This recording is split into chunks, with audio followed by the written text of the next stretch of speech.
Good morning, everybody, and welcome to another episode of Tea with Z.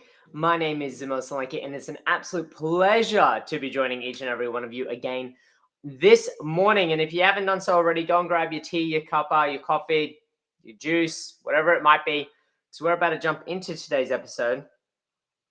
And also, you know the deal. Let's get some energy exchange pumping as well this morning. Some likes, some hearts.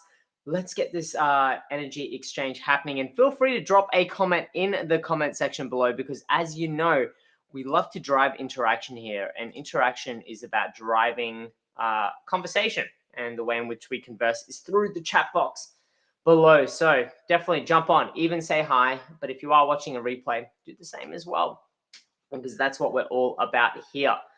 Now, kicking on with this week's, I guess you could say, theme, talking about handling a crisis and living through a crisis. Now, today I wanted to really step up what we were chatting about yesterday, about talking about communicating in a crisis and the role of leadership in crisis. Now, we've seen in Australia a lot of talk about the lack of leadership and the lack of support in times of crisis. And we've seen that ongoing throughout the pandemic. We've seen that ongoing in past crises or crises.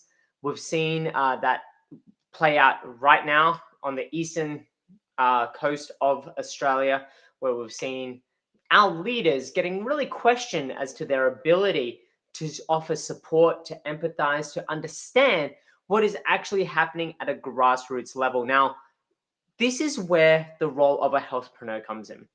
The role of a healthpreneur, as we've discussed previously, has this unique ability to understand the needs of their community. Why? Because we see each and every day what we do and what our community needs from us and the questions they ask to help ensure that their health and well-being are maintained to the highest of standards.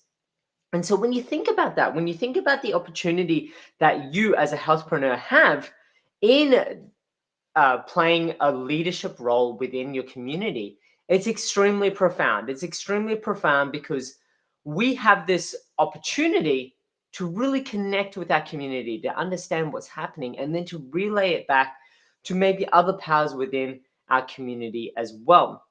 We're also seen as this voice of trust, this voice of reason, and this voice of knowledge when it comes to managing one's health and well-being, and to ensure that we can understand what might be in their best interest.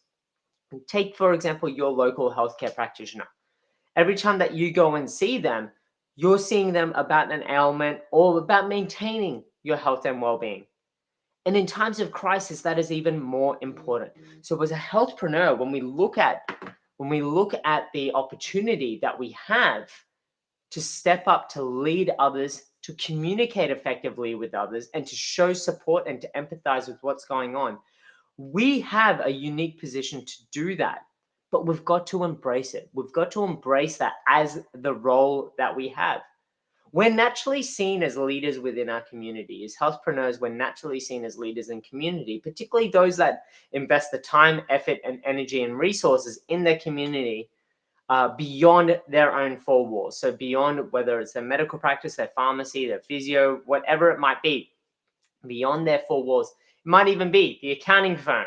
It might be the local pub, for example. As a healthpreneur, you might think, well, that's kind of contradictory. But to be honest, a lot of the times at the pub, even if you're just having a meal and not necessarily an alcoholic beverage, for many people, that's a very therapeutic place. They're able to get social interaction, to socialize, to build up those levels of endorphins. And we see that.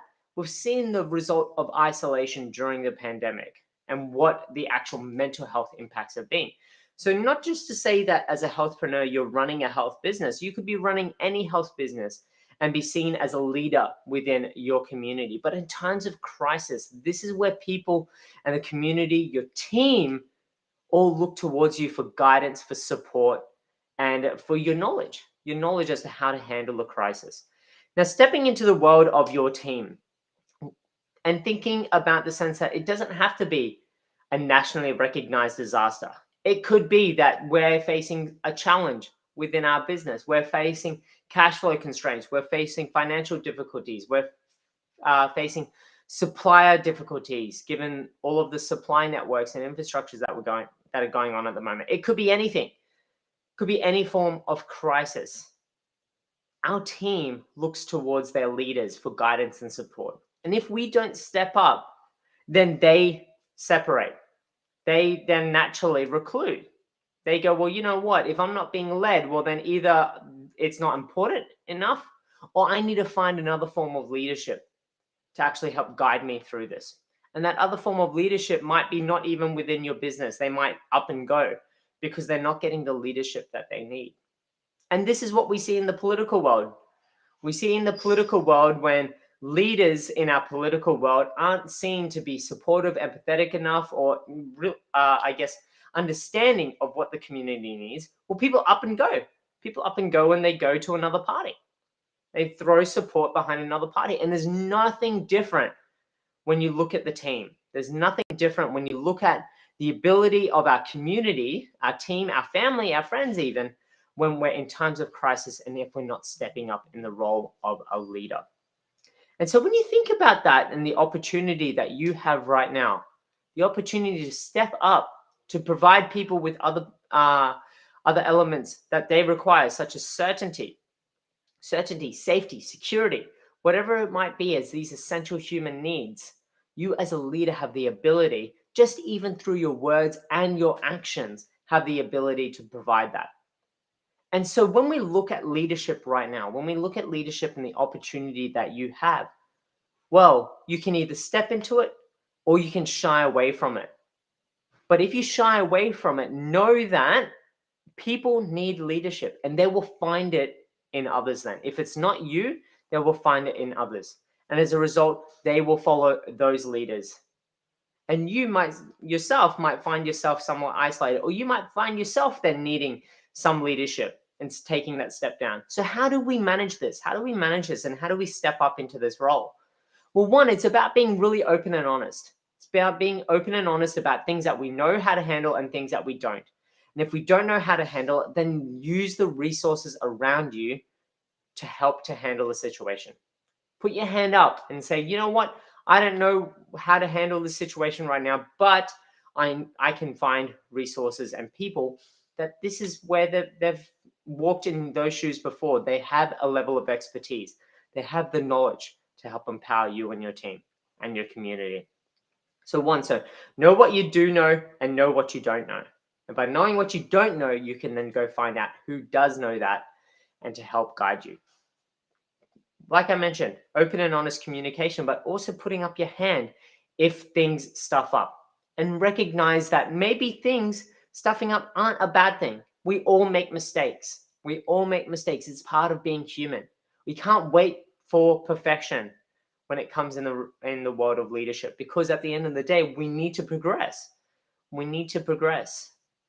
And as a result of that, we're going to make mistakes along the way. But if we learn from those mistakes, acknowledge them, and create an open and honest plan to move forward from those mistakes, then we're going to leverage the opportunity within those mistakes.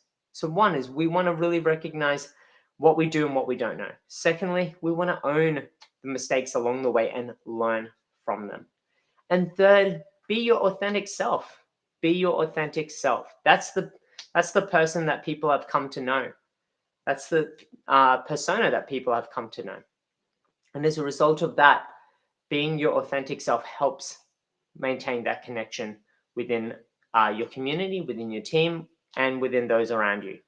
So those three things: know what you know and know what you don't know, and understand that you don't know everything, so go out and seek resources. 2, put your hand up and acknowledge the mistakes that you have along the way and leverage them. And 3, be your authentic self. So that's it from me today.